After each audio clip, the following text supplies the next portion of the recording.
ànd bi moom nag mi ngi commencé yàgg nag wax dëgg yàlla ba nga xam ne am na luñ ci xam lu tax ànd bi sax ndax mun nañ wax ne ñoo bindandoo programme naka la ñu bëggee Sénégal ñoo ko bindandoo ca tubaab jalaaw boobu sori na ñu ànd campagne bu metti torop mu takk fitam force yëpp dem ci ki ñu yaakaaroon ne mooy gagné ñu xaw a wéet ci opposition mu jàpp ci rek te ñuy dem campagne mu metti nag bu bëgg a dee nag en 2019 mun nañ wax sax ne que départ ba 15 heures xaw ma 16 heures la ñu jóge Dakar keroog ndax problème de moyen ak problème de logistique xam nga équipe de campagne dafa diis mais mu màndu ci rek ñu jàpp ci ba dëgër dem wër fépp fu ñu dem discours yi mu war a méngoog la mu fa fekk ak gox-goxaan ba xam nga ne loolu yombul mu ñëwati ci ay livre mu nekkoon loo xam ne bariwul woon ay politiciens yu ko doon def dina nga gis koo xam ne di nga bind autobiographie wala roman wante bala ngay yegsi te yàlla na sotteeg jàmm ak salaam nga wax lan nga bëgg ci Sénégal toog xalaat ko bariwul woon mën naa wax ne que ci politiciens yi ci budul ci mënuma wax ne moo ko fi njëkke wante def na ko muy wane ne que loolu dëggu la. yàlla def na daanaka depuis 2 ans ñoo ngi liggéey mais ma gis ci moom ku bëgg Sénégal ku bëgg Afrique ku am ay idées nouvelles et ki nga xam ni tey ñëpp war ko nangul beaucoup de Sénégalais ñoo ngi koy suivre ànd ak moom moo tax yéen ñi nga xam ni tey yéenay def son investiture ñu leen di féliciter di leen encourager et di leen wax ngeen continuer di ko soutenir comme nous autres on est en train de le faire ndaxte ñoo nekkandoo ci coalition Yewwi Askan Wi def nañu tour yu bare on a fait ensemble beaucoup d'élections 2 en tout cas yi nga xam ni sénégalais yi jox nañu bopp te joué na ci rôle bu majeur donc di ko exprimer toute notre fierté di exprimer toute notre fierté à la fédération de Pastef de Canada et bu yàlla defoon tey meeting d'investiture bi mu bëggoon def fii Sénégal ñu autorisé ko bu ñu demoon kàddu yooyu la ñuy wax ci moom ni nit la ki nga xam ni nit ku jub la nit ku bare principe la nit ku am ay conviction la nit ku digne la nit ku loyal la en amitié. Par rapport aussi au bon voisinage mënuñu am dara luñ koy reprocher parce que li mu warloo ak ay voisins yam def naa mu tànk jàmm tànk mbokk alors mu ngi koy dox gis ngeen ne tabaski bi passé rek sol na dàllam dugg ci kër yi ña fa nekkoon vraiment ziare leen ñoom ñëpp kon mu doon lu nga xamante ne ni aussi l'islam ci boppam moo ko digle moo ko santaane je pense que dëkkandoo d'abord mbokk la ak dëkkandoo aussi dafa am donc suñuy analyser rek strictement sur le plan rapport de bon voisinage mën naa wax ne en tout cas président Ousmane Sonko avec toute sa famille d'ailleurs ses 2 épouses ses enfants ont d'excellents rapports avec disons nous qui sommes les voisins immédiats du président Ousmane Sonko mu benn jafe-jafe comme des voisins normaux donc dañuy demlante bu feet jotee aussi surtout feetu diine dañuy dem ziarante et cetera et cetera donc mun naa wax ne vraiment sonalul kenn ci koñ bi. alors professionnellement ñun li ñu ko xamee d'abord dans un premier temps liggéeyandoowuñu Ousmane on a juste travaillé je crois moins d'une année mais au plan réputationnel nit la koo xam ne xam naa ko parce que je le fréquentais bu ñuy liggéey li nga doon xam ci moom mooy xarañ bi mooy c'est quelqu'un qui était extrêmement engagé et intègre je pense que administration fiscale ñëpp loolu la ñu ko xamal extrêmement engagé travailleur parce que comme je dis dañ doon bokk ay dossiers avant ñuy liggéeyandoo ensemble dañ doon bokk ay dossiers moom mu ngi woon centre des grandes entreprises man ma nekkoon centre de Pikine Guédiawaye remplacé woon ko fa mais amoon na des missions communes yu ñu doon boole donc ci mission yooyu di nga xam qui est l'homme ak nan la doon liggéeyee qui est quelqu'un qui était extrêmement efficace tranchant un excellent juriste excellent inspecteur des impôts mu doon un inspecteur des impôts en tout cas qui faisait référence ci biir liggéeyam waaw en tant qu'inspecteur des impôts loolu ngay xamal Sonko ak xarañ bi ak liggéey bi parce que bokk nañ dossier yu bëree bëri comme je vous ai dit ci dossier yi li ngay seetlu mooy il était profond dans ses analyses efficace au niveau du travail et surtout intègre parce que on a quand même partagé des dossiers yoo xam ne le contribuable quelque part a tenté moom moo nekkoon chef de mission bi mais daanaka lorsque le contribuable tente de lui demander en tout cas d'accorder des faveurs contre la remise de somme, bon, il en riait presque quoi et puis il le disait en passant et puis on passait quoi. Donc c'est quelqu'un d'extrêmement travailleur et intègre. Et dans le cas de la coalition Yewwi Askan Wi, c'est quelqu'un qui est extrêmement solidaire. Il a fait preuve d'une grande solidarité vis-à-vis de tous les partis politiques ou toutes les organisations faisant partie de la coalition Yewwi Askan Wi qui ont eu à rencontrer des difficultés à un moment ou à un autre. Donc il a toujours été présent, aussi bien pour nous tous qui avons eu à rencontrer quelques difficultés. Et nous aussi, de notre côté, nous avons été présents comme nous faites depuis à ses côtés. Donc aujourd'hui, c'est quelqu'un qui représente quelque chose d'extrêmement important sur l'échiquier politique sénégalais. Il a permis de faire bouger les lignes, si je peux m'exprimer ainsi. Il a fait bouger les paradigmes de l'échiquier politique. Parce que nous étions habitués à un langage politicien, un langage galvaudé qui n'était pas accessible à tout le monde. Aujourd'hui, il a su parler au peuple, il a su parler aux Sénégalais lambda, qui puissent comprendre ce qu'est la politique. Il a pu faire de sorte que les Sénégalais, dans leur globalité, surtout la jeunesse, se sentent considérés, se sentent concernés par la chose politique. Et ça, c'est extrêmement important. Au-delà du parcours, discours sur ce qu'on appelle la transparence, sur ce qu'on appelle la gestion des deniers publics, sur, disons, la gouvernance, j'allais même dire la bonne gouvernance, font que c'est un élément très distinctif. Tey jii bu la neexee kat yi en termes de main propre et loolu d'éthique loolu benn élément la mais du rek benn boobu mën na nekk aussi yeneen élément dama koy faral di wax Ousmane Sonko li mu ñu xaw a ëppale ñun ñii tuuti mooy ñun ñëpp dañuy làkk wolof mais moom day làkk loo xam ni moo ñu ko gën a dégg wala boog pour le moment moo ñu ko gën a dégg muy sénégalais ñun ñëpp dañuy làkk wolof waaye làkk sénégalais moo jafe moom nag réussir na làkk sénégalais loolu moo tax discours am benn résonance waxuma la parce que bi muy ñëw xale yi la àndaloon mais léegi daanaka mag ñi paa yi ñëpp xam nga ko wax ñu Ousmane kon donc moom peut-être que au-delà de wolof bi ñuy wax ñun gars yi di ko dégg moom dafa il est allé au-delà des mots pour mën a wax ak sénégalais dans ce qu'ils sont profondément moom lay tuddee làkk sénégalais moom dëkk bu xaw a yéeme la bi ci des aussi mu bénéficier wu ci benn contexte géopolitique boo xam ni li mu tombé moom tombéwul nag génération yi ko jiitu mooy les nouvelles technologies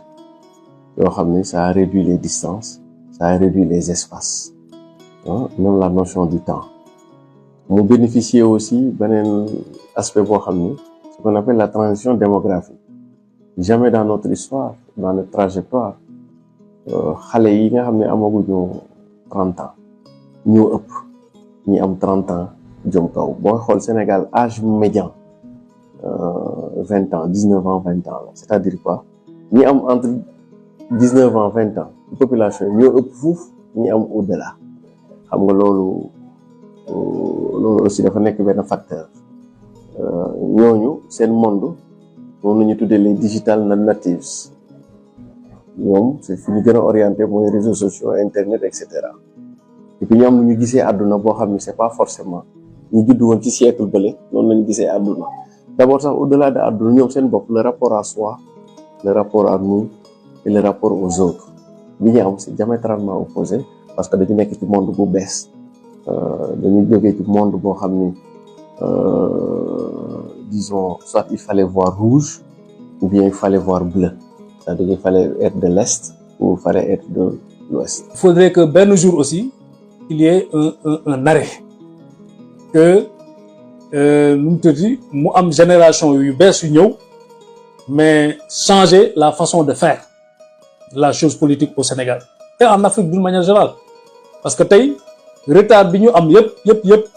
suñu élite politique yi ñoo ñu ko yóbbee mais Afrique d'une manière générale et le Sénégal te waroon na lomb fi bu yàgg waroon na dépasser fi bu yàgg parce que tout simplement nit ñi bu ñu faloo li ñu njëkk a xalaat mooy seen bopp seen i mbokk et cetera donc du ñu xalaat d'abord les préoccupations majeures disons de la majorité des Sénégalais ñi nga xamante ne ñoo gën a sonn ci réew mi mais dañuy xalaat d'abord ñoom naka la ñuy gérer seen ay affaires ba pare quoi donc tey bu fekkee ne am na ku ñëw boo indi discours bu wees wane na moom kat fa mu jaar aussi ba agsi fii wane na ko témoigné na ko wane na bu ñëwee neneen lay téye réew mi neneen lay doxale mais écoute li ko may li mu am yëpp li tax jeunes yi d'une manière générale militants yi mais jox ko loo yëpp mais loolu dañu gëm discours am c'est tout te nit ki aussi sa kàddu rek nga am quoi. Pastef n'a jamais choisi le rapport de force rapport de force dañu koy imposer maanaam boo waxee force mooy doole kan moo yor doole fi mu ne nii gouvernement bi moo yor doole bi ñun yoruñu doole donc ñun buñ dalee suñu kaw la ñuy def li ñuy wax résistance nga trouver moyen wu faire face avec des armes démocratiques loolu la ñu mës a def donc ñun choisiruñu rapport de force mais lorsque le rapport de force s'impose bu yow boo demee ba sës si mur bi xam ni xeex rek a des mënoo def leneen donc le rapport de force a toujours été imposé à Pastef Pastef mësul choisir dem vers la confrontation d'ailleurs ce n'est même pas dans notre intérêt d'aller dans la confrontation parce que liñ ñuy tegal chaque fois di ko dóor suñu kaw loolu moo ñu ëpp doole xam nga ku yor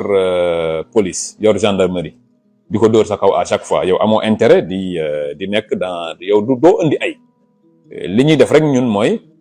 ñun on est des politiciens ñun politique lañ mën politique lañ xam donc politique mooy dem ci kanamu askan wi ni leen man kat voilà l'offre politique bi ma leen di présenter loolu nag buñ la ci imposer un rapport de force da nga koy c'est un rapport de force politique boo xam ne il faut faire face on est obligé de le faire maintenant comme je dis xam nga y a aucun parti politique buy mën a wax ni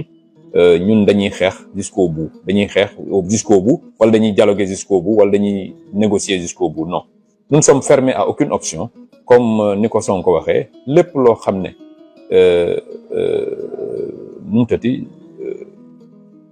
njëriñu réew mi la lépp loo xam ne jàmmi réew mi la mais amul benn Sénégalais boo xam ne war na ci mën a hésiter donc nous sommes tout à fait ouverts sans aucune forme de compromission c'est-à-dire dans l'intérêt du pays bu dee njëriñu Sénégal rek moo tax a jóg nit ñi luñ ñu proposé nga xam ne ñun gis nañ ni lii mooy njëriñu dëkk bi dinañ ci dem mais autrement aussi bu fekkee aussi dañ ñoo rek mettre dans une situation où dañ lay jéem a jaay doole mais jaay doole aussi gor boo ko jaayee doole dina day def face avec les moyens du bord. waaw lu ñu musul gis Sénégal teg nañ ko teg ko ay militants teg ko parti bi teg ko sénégalais yi parce que du militants yi rek sympathisants yaa ngi ci ak ñi nga xam ne bëgg nañ ko pour mu yegsi comme président ak i tamit ay dëkkandoom ak i waajuram ay magam ay rakam lii yëpp ci coono kenn xamul lan ñi koy dox lan xanaa dafa mel ne dañuy toog rek ne tey ji xaaral rek ñu seet diw wala boog ku nekk ñu tegal la radar ku bokk ci moom ku ko jege rek ñu tegal la radar di xaar benn porox ndoll moo am sens mu amul sens ñu ñëw jël si la ne la ràpp teg ci mais solution bi benn rek la nañu xeex rek ba jële leen fii nañu xeex rek Ousmane Sonko bokk nañu xeex rek ba suñu démocratie dëgër ba ñuy toogaat ñun ci suñu bopp naan lii naka la ñu mënee ñun sénégalais yi dama temps en temps dama naan ñun sénégalais yi naka la ñu mën a seetaanee lii di lekk di naan di tëdd di nelaw loo xam ne mais c'est pas possible. ba tey fi may wax ak yow nii ak barrières yi mais on le vit très très durement dañ koy dund bu metti parce que dañoo am ay njaboot dañoo am ay soxna am ay suñuy doom am ay tout tànk yu fa nekk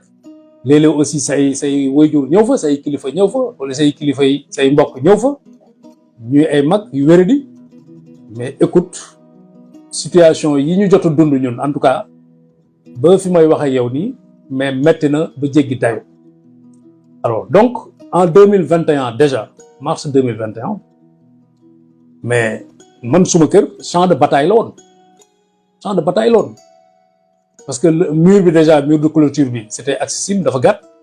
mais pratiquement fa la gars yi doon dàqante ak alkaati yi tooki woo yi da ngay dem ci cour bi fekk benn tooki woo bi daanu suñu vitrine yi toj mais grenade lacrymogène ci biir kër gi xeer gi ci biir kër gi buntu kër gi mais yi ñu doon taal tout ça c'était devant la maison mais am na ñu ma gën a metti la suma oto sax déjà yàqu woon na ci mais am na ñu ma gën a metti la am na ci benn voisin bu nga xam otom dañ ko taal donc on l'a vécu de manière très dure ces événements là mais dañuy sant yàlla rek parce que tout simplement dañuy gëm ne disons dafa nekk ci dëgg di xeex parce que bu xeexul aussi voilà ni ñeneen ñi mujjee lay mujjee. La décision du président Macky Sall jël ne dootul defaat mandat kooku du décision loolu décision la mais loolu peuple bi du histoire du peuple bi la les pressions de toutes parts au plan interne et externe moom nag mu joxe fa jël ci décision ndox mu jëlee décision dootul bokk léegi nag dañu nekk ci contexte wu njëg xajamal victoire booy bi te commencé na ko comme naan amoon naa droit dem ak yooyu yëpp bokk na ci manque de fair play kon mbër bu ñu la daanee li ci des rek mooy nga bañ a xajamal victoire u jàmbur comprendre nga bañ ko wutal lay ndax bis ba ngay daanu mbër yi dañ koy wax jour boobu cuune ngay doon kon moom daanu na mais bu ko xajamal affaire yi mel na nag ñu toll ni da ko bëgg a xajamal donc su ma ko doon résumé Ousmane Sonko li tax mu attiré nit ñi ci kiyam mooy dafa dugg ci arène politique moo ko arène làmb dañoo am lu ñu bokk te na mu duggin bi taxu ko woon rafet trop mais ci na mu bëree nga xam ni mbër ak xat la te que yàgg làmb ji ci loo xam ne mujj. Donc c'est quelqu'un de très courageux, c'est quelqu'un de pugnance, d'endurant. Comme vous le savez, le courage est une combinaison de détermination et de sincérité. Et c'est ce courage qui lui permet aujourd'hui de supporter les insanités qu'il est en train de subir de la part de l'État, du régime en place. Donc son rôle, c'est un rôle déterminant. Et nous demandons à l'État, au régime en place, au président Macky Sall, de revenir à la raison, d'arrêter cette oppression qui est sans nom, inhumain, et de lui permettre de candidater pour pouvoir permettre à beaucoup de Sénégalais de pouvoir exprimer leur volonté, de pouvoir exprimer leurs droits, puisque pas mal de Sénégalais, pour ne pas dire énormément de Sénégalais, sont derrière lui. Donc l'interdire, ne pas lui permettre de candidater, ce serait effectivement d'interdire à ces Sénégalais de pouvoir exprimer un droit qui leur est donné par la Constitution, un droit constitutionnel. Donc, Ousmane doit nécessairement participer à ces élections, et cela, comme on le dit, c'est une demande sociale. Je souhaite aussi vraiment bonne chance, très bonne chance pour l'élection présidentielle de 2024.